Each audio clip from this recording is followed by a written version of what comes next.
Assalamualaikum warahmatullahi wabarakatuh. Kami kelompok dari kelas B, tugas akhir PAW kelas B ingin menjelaskan tentang modul interkoneksi dari tugas akhir PAW. Di sini kami akan menjelaskan kemajuan dan keberhasilan interkoneksi antar modul yang ditunjukkan dengan modul-modul yang sudah kami buat di proyek akhir kita. Pertama, saya akan menjelaskan tentang di mana di hostingnya aplikasi kita. Di sini saya awalnya memposting aplikasi ini di sekitar tanggal 10 November. Ya. Ini dibuktikan dengan pertama kalinya dibikin notes untuk DNS-nya itu sekitar 14 hari yang lalu uptime-nya, dan ini tambah mati. Nah, untuk setupnya kurang lebih saya akan jelaskan di berikut ini.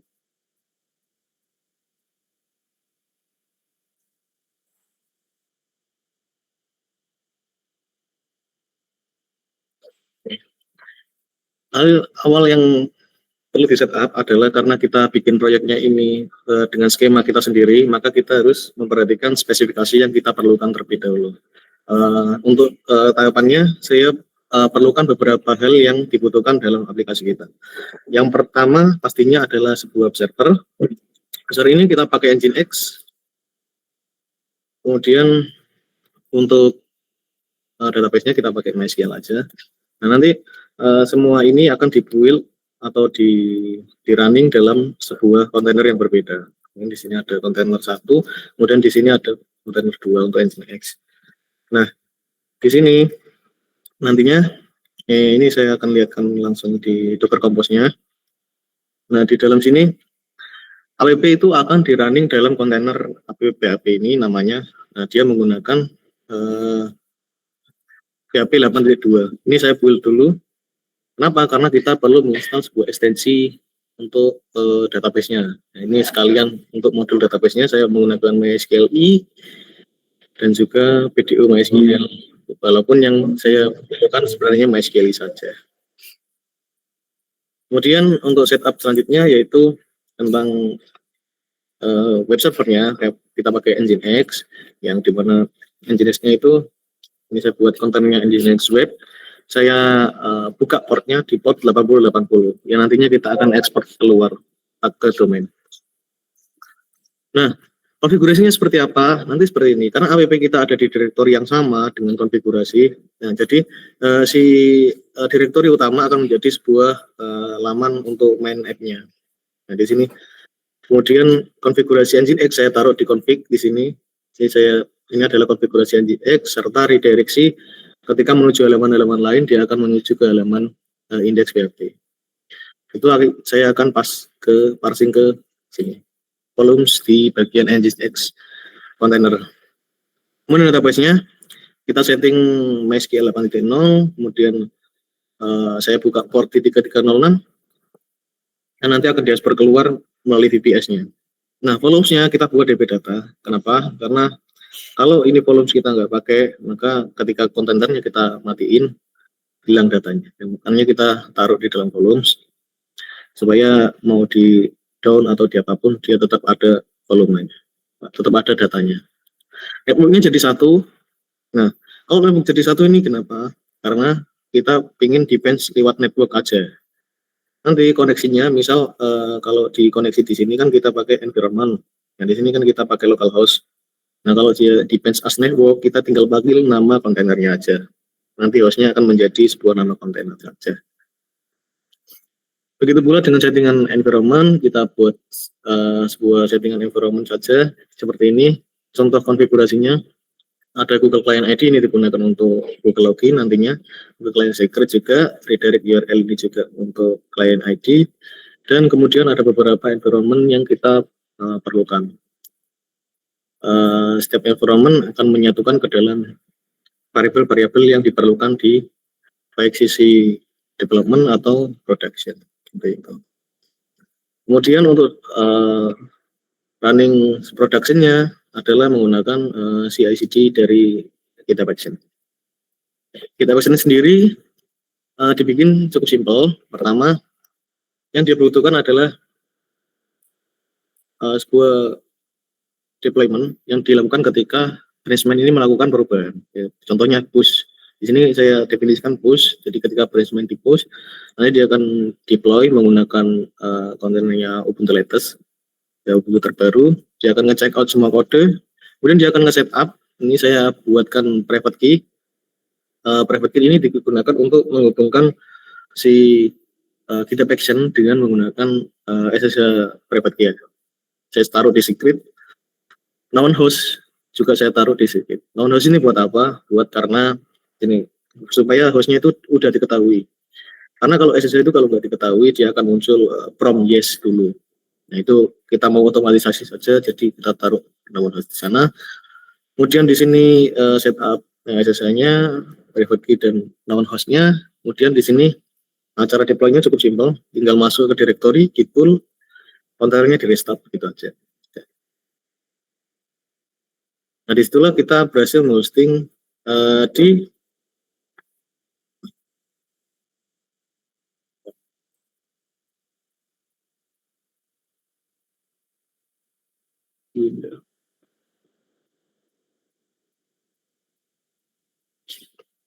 di dalam domain yang bernama sini. Nah lihat di DNS-nya.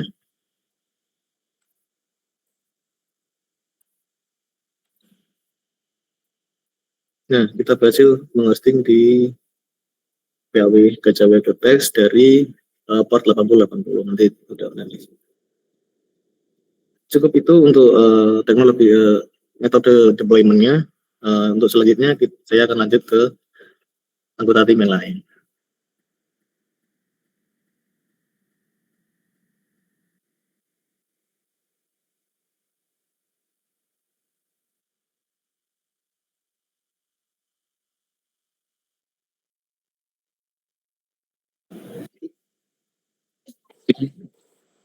Uh,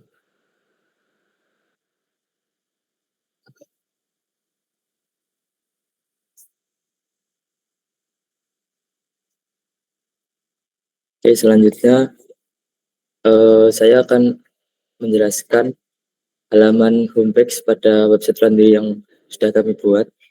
Jadi untuk halaman utama di sini kami buat 3 file, yaitu header, home, sama footer.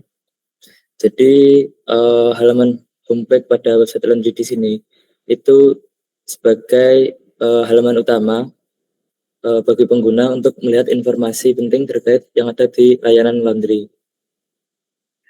Jadi pertama pada header di sini terdapat navbar, seperti beranda, layanan, terus alasan, harga, sama kontak. Selanjutnya pada halaman body atau di halaman home-nya, di sini terdapat section yang menampilkan nama laundry, terus penjelasan laundrynya, layanan, terus jenis layanannya yang ada pada halaman home-nya, terus setelah itu ada harga sama testimoni. Nah di sini untuk setelnya kami menggunakan Pembroke CSS Bootstrap. Nah pada file footer di sini terdapat informasi-informasi yang ada pada laundry seperti kontak, terus alamat email, sama alamat dari laundry-nya. Mungkin saya akan perlihatkan hasil websitenya. Nah, jadi yang bagian paling atas di sini adalah header-nya dengan menu navbar, beranda, layanan, mengapa kami, harga, kontak, dan login. Di sini ada jenis layanan pada bagian body di sini. Ada jenis layanan, terus alasan dari kenapa kita harus memilih laundry-nya. Ada harga layanan berdasarkan kilo. Di sini ada jenis-jenisnya. Terus ada testimoni, sama yang terakhir pada bagian footer. Pada bagian footer di sini terdapat informasi seperti kontak, alamat email, sama alamat laundry-nya. Oke, selanjutnya akan dijelaskan oleh teman saya.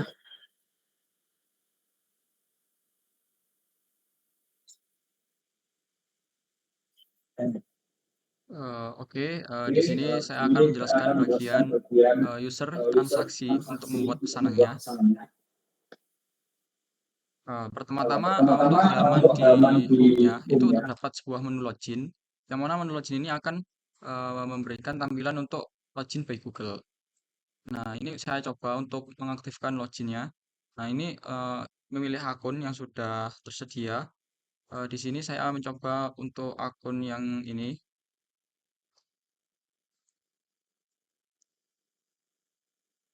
Nah, ini untuk tampilannya. Nah, itu ketika misalnya usernya itu belum terdaftar di database kami, itu akan si user itu harus melengkapi datanya, termasuk telepon beserta alamat lengkapnya. Di sini saya masukkan untuk nomor teleponnya.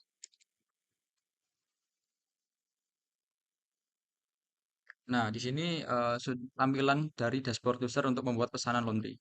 Nah, ini untuk sekedar view di sisi user atau pelanggan laundry. Selanjutnya di sini saya akan menjelaskan tentang teknis dari programnya. Nah, itu eh, saya akan pergi ke Routes. Nah, itu untuk pertama kali yang tadi itu login itu diatasi oleh root get slash Google ini. Slash Google ini itu mengacu ke controller dengan function yang namanya login di out controller. Ini saya akan menjelaskan tentang sekilas saja untuk penjelasan detail dari eh, teknis dari loginnya nanti akan dijelaskan oleh teman saya.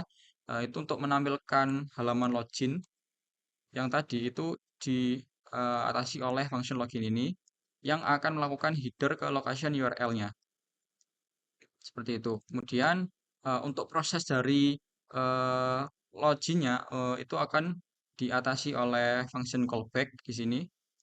Dan untuk penjelasan detailnya nanti akan dijelaskan oleh teman saya. Seperti itu untuk proses dari loginnya.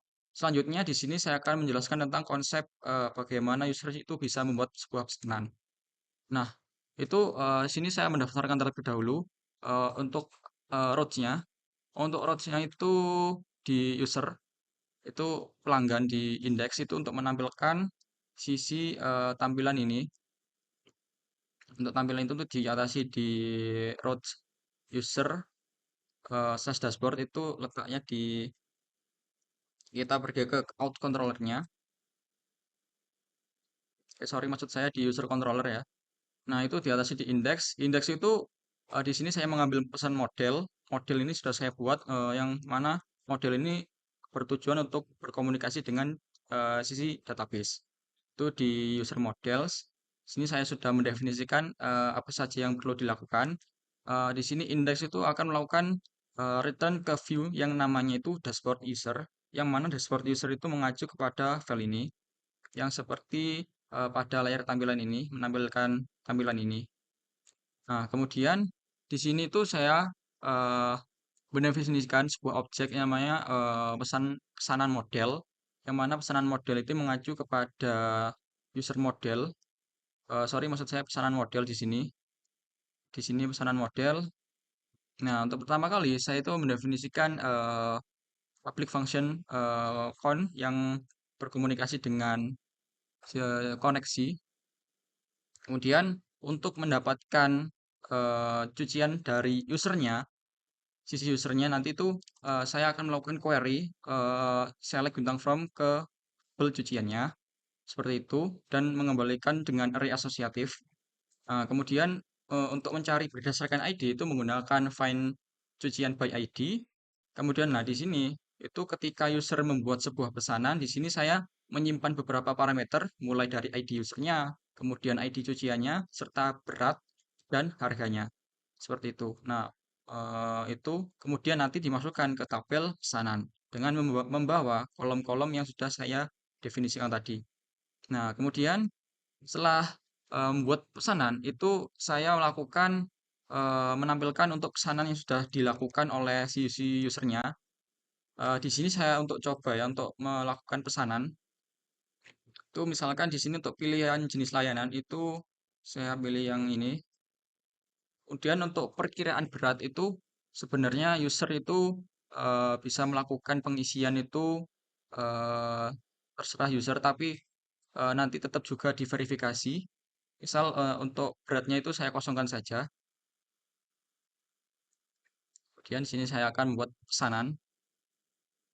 Nah, ini akan ada notifikasi pesanan berhasil dan memiliki di riwayat transaksi itu dengan status pending karena belum dilakukan verifikasi oleh adminnya. Kemudian di sini saya menjelaskan tentang untuk pesanan dari mengambil di modelnya ya cukup itu saja. Selanjutnya sisi di user controllernya. Di sini saya membuat sebuah fungsi namanya pesanan, yang mana di sini tuh ketika halaman ini tuh dibuka pertama kali dan tidak memiliki session user data atau ID dari login tadi itu akan dialihkan untuk kembali ke root/Google. Nah, kemudian setelah itu saya definisikan untuk dari setiap variabel-variabel yang dibutuhkan seperti ID cuciannya, kemudian beratnya, dan user datanya yang saya simpan di session. Nah, kemudian ketika sudah saya definisikan, saya arahkan ke fungsi-fungsi yang sudah saya buat di model tadi, seperti find cucian by ID. Kemudian dengan setelah itu saya panggil create pesanan yang sudah saya definisikan di model tadi dengan membawa parameter yang sudah saya sebutkan dan akan diarahkan kembali ke /user/dashboard yang mana routes ini tuh mengacu kepada tampilan ini. Seperti di bagian routes ini. /user/dashboard ke halaman pelanggan. Seperti itu. Mungkin penjelasan tentang user membuat pesanan seperti itu saja. Selanjutnya untuk penjelasan selanjutnya bisa dilakukan oleh rekan saya.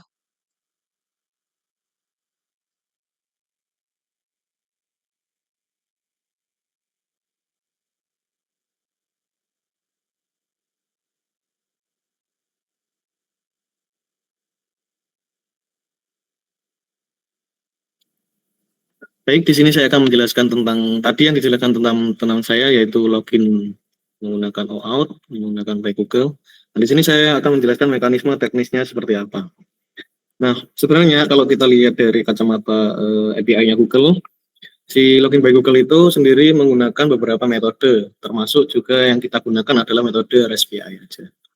Nah, dari dokumentasi Google API itu disediakan bahwa si Google itu menggunakan dua kredensial utama yang dipakai, yaitu pertama ada Google Client ID di Google Client ID dan juga Google Client Secret. Ini kita masing-masing definisikan di lokal masing-masing dan juga di server beda lagi. Nah, kredensial tersebut digunakan untuk apa? Nah, seperti yang dijelaskan teman saya tadi, routes-nya seperti apa, jalannya. Pertama, ketika user melakukan login di route Google, pastinya di sini /Google itu dia akan melakukan login. Nah, dia itu kalau kita lihat dari ringkasannya, nah dia akan melempar ke servernya Google melalui redirect HTTP. Nah, redirect HTTP ini digunakan pas ketika di controller out. Nah, ketika di out, dia akan nge-redirect ke dalam HTTPS akun ini URL-nya, kemudian dengan parameter pakai HTTP get parameter sebagai berikut. Ada client ID, redirect URI dan sebagainya. Itu akan di-redirect ke sana. Dengan asumsi si Google itu sudah mendapatkan redirect URI. Artinya apa? Dia akan memproses sebuah login di tampilannya Google, kemudian dia harus tahu di mana dia kembali. Redirect URI ini juga harus didefinisikan di Google Console-nya, supaya karena dia harus diautorisasi terlebih dahulu si hostnya. Nah, kemudian kalau udah dapat, kan dia di si redirect URI ini pada dasarnya dia akan kembalikan ke routing kita yang sudah tentukan. Kita menentukan routingnya itu di /Google/Copet. Nah, ketika tadi awalnya di /Google/Copet, nah itu akan masuk ke dalam metode callback di sini. Nah, model callback ini pertama, ini teman saya mendefinisikan model mungkin untuk penggunaan create database dan juga creating user data. Nah, pertama dia akan nge-call si alamat ini, alamat pertama untuk meminta token. Jadi pertama itu yang dilakukan adalah ketika sudah kembali, dia menukar kredensial yang diberikan menjadi token terlebih dahulu dengan parameter sebagai berikut ya. Client ID, bentuknya code-nya apa, grain-nya apa, redirect URI-nya juga kemana lagi. Dia tetap butuh redirect URI. Sekarang bedanya ada di code dan client secret. Nah, client secret dibutuhkan di sini. Ini dikirim dengan metode apa? HTTP-nya dikirim menggunakan, karena kita pakai semacam fetching data ke server tidak melalui reload halaman.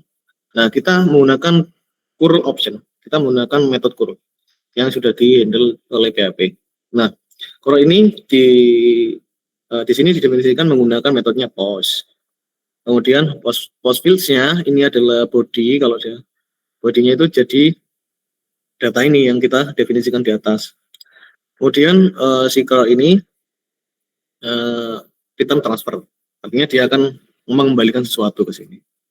Nah, option SSL verifier ini untuk apa? Nah, pada dasarnya si curl ini dia akan menerima atau mengaccept sesuatu yang secure. Artinya dia butuh HTTPS.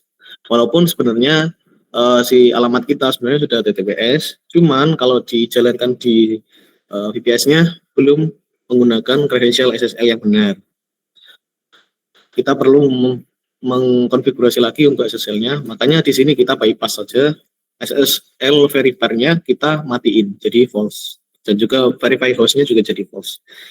Pada dasarnya aplikasi kita berjalan di HTTP. Kenapa kok bisa jadi HTTPS? Karena dia di-handle Cloudflare untuk DNS-nya, makanya berubah. Nah, kemudian kalau sudah dapat, nanti asumsi kita dia akan mendapatkan token respon berupa array, nanti ada fieldnya indeksnya token, indeksnya ya, bentar.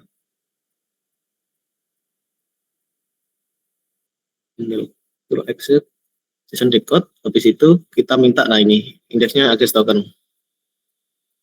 Nah, kita buat lagi untuk ya, tadi kan kita udah pindahin kan, udah dapat token. Nah, token ini digunakan untuk meminta data. Cara minta datanya kita tinggal panggil aja ke sini, ke URL-nya user info, pakai barrier token, dikirimkan melalui request header seperti ini. Ya, ini secara umum barrier token. Kemudian seperti biasa tadi, yaitu return transfer, SSL-nya di blocking, di bypass. Nah, sudah, user ini akan berupa sebuah user data yang dikirimkan oleh Google. Biasanya berupa sub ID, kemudian user email, username, last name, dan juga foto profil. Seperti itu. Itu yang digunakan teman saya untuk menyimpan ke database, mengecek ke database apakah udah user terdaftar atau belum. Seperti itu. Oke, untuk penjelasan OAuth seperti itu. Selanjutnya untuk tadi menyambung dengan pembahasan sebelumnya, di sini saya akan menjelaskan admin ketika melakukan cek transaksi, memverifikasi transaksi. Kita akan coba login dulu menggunakan akun admin. Nah, teman saya tadi coba membuat pesanan satu dengan berat 0. Ini ya, sesuai dengan teman saya, itu dia tidak menyatakan berat di sini. Nah, status pertama ketika pesanan itu masuk adalah unverified. Berarti kita belum memverifikasi dia. Oke, nanti saya akan jelaskan ini dapatnya dari mana. Nah, ketika admin melihat di sini, maka dia bisa memverifikasi dulu, beratnya ditimbang dulu, anggapannya kita menimbang dulu, harganya beratnya berapa, kemudian kita taruh, kemudian kita verify di sini. Nah, setelah di-verify, kita sudah mendapatkan, sebagai contoh di sini ada sudah data yang sudah di-verify, beratnya 15, kemudian harganya sudah terbentuk. Nah, kita tinggal update status pesannya aja. Mungkin sekarang kan setidaknya ketika sudah di-verify kan berarti masih diproses gitu. Nah, bisa dirubah, kemudian status bayarnya juga bisa diubah. Oke, saya akan menjelaskan sisi teknisnya. Nah, untuk admin ini verify dan tidak verify itu tergantung dari field yang bernama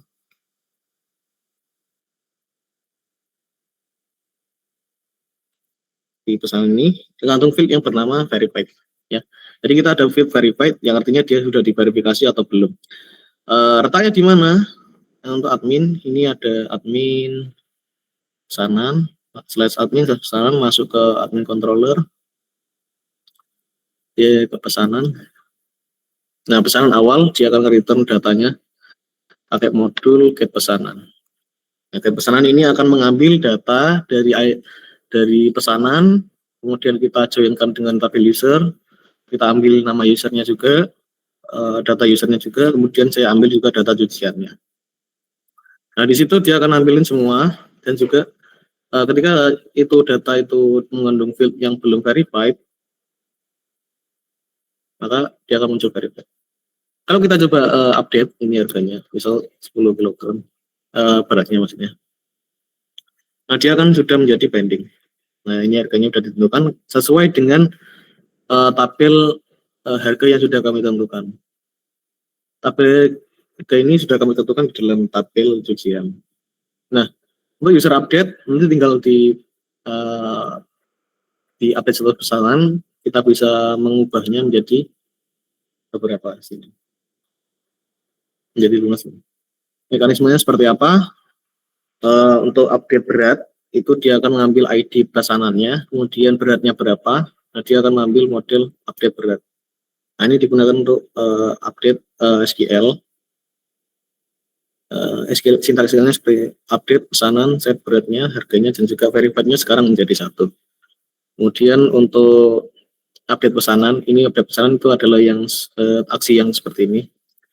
Itu akan mengambil ID pesanan, status order, dan juga status bayar. Ini wajib. Nah, kemudian untuk sintaks update pesanan ini, pertama aku perlu update dari pesanan, set statusnya, nanti berdasarkan status order, verified-nya berdasarkan status bayar, kemudian dia diambil berdasarkan where ID sama dengan ID yang dipilih. Itu.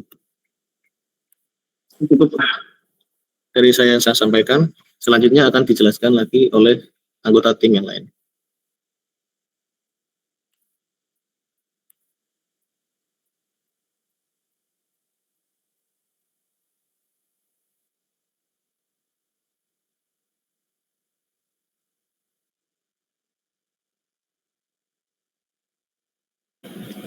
Assalamualaikum warahmatullahi wabarakatuh. Jadi saya akan menjelaskan pembahasan yang tentang harga ya.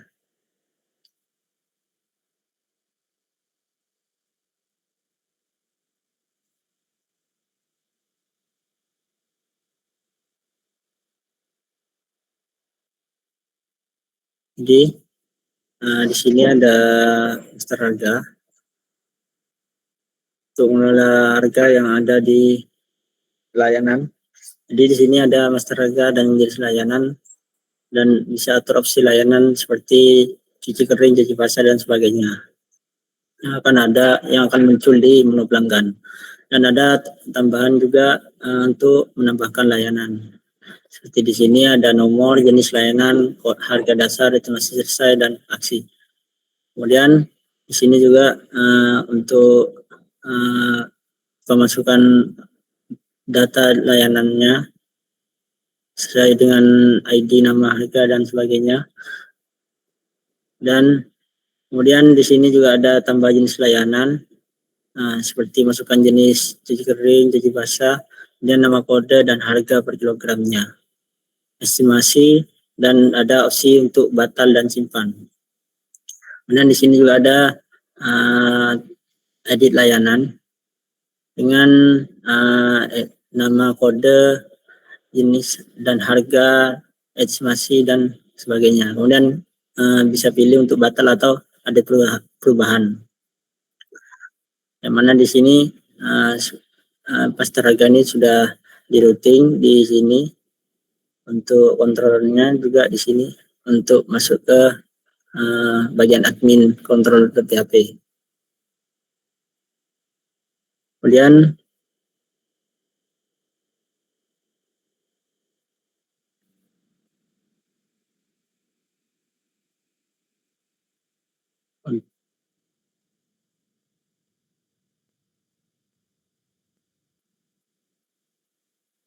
untuk cuciannya di sini ada beberapa data ya. Untuk harganya bisa diambil dari database-nya. Seperti di sini ada cuci basah dengan harga 3.000 dengan estimasi 2 dan sebagainya. Sudah dimasukkan di sini semua. Jadi untuk data harga diambil dari database yang sudah disediakan. Jadi admin akan tinggal memilih harga-harga yang telah ditentukan dari database, yang mana akan muncul juga di menu pelanggan.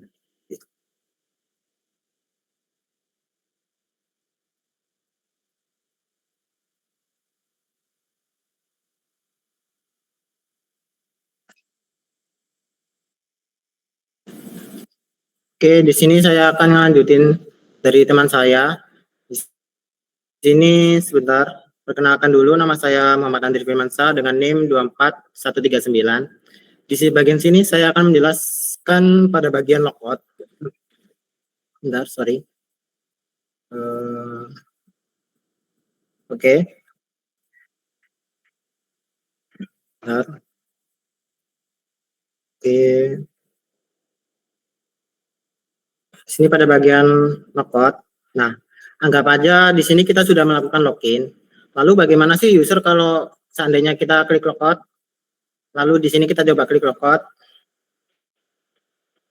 Nah, di sini ketika user mengklik logout, dia akan diarahin lagi ke homepage-nya. Di mana di sisi kodenya, kalau kita lihat di bagian root, di bagian get, dengan nama logout, dia akan diarahin ke function dengan nama out controller dengan method logout, di mana out controller itu terdapat pada bagian ini, out controller.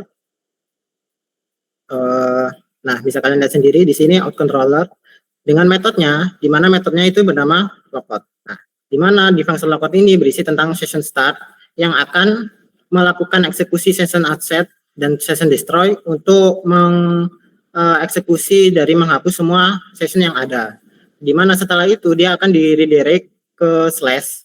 Dimana kalau kalian lihat di bagian root sini, dimana root get dengan tanda slash ini, dia akan diarahin ke main controller di function dengan nama main controller dengan method index. Dimana main controller ini ada di sini, main controller dengan function dengan nama index. Dimana di function ini berisi tentang sebuah kode dengan eksekusi yang akan mengarah ke file dengan nama view dengan nama home. Kalau kalian di sini view di bagian home. Nah, user di sini home. Maka itulah kenapa saat user mengklik logout bagian sini, dia akan dikembalikan ke home-nya sini. Jadi sekian saja yang bisa saya sampaikan dan kelompok saya sampaikan. Kurang lebihnya saya mohon maaf. Wassalamualaikum warahmatullahi wabarakatuh.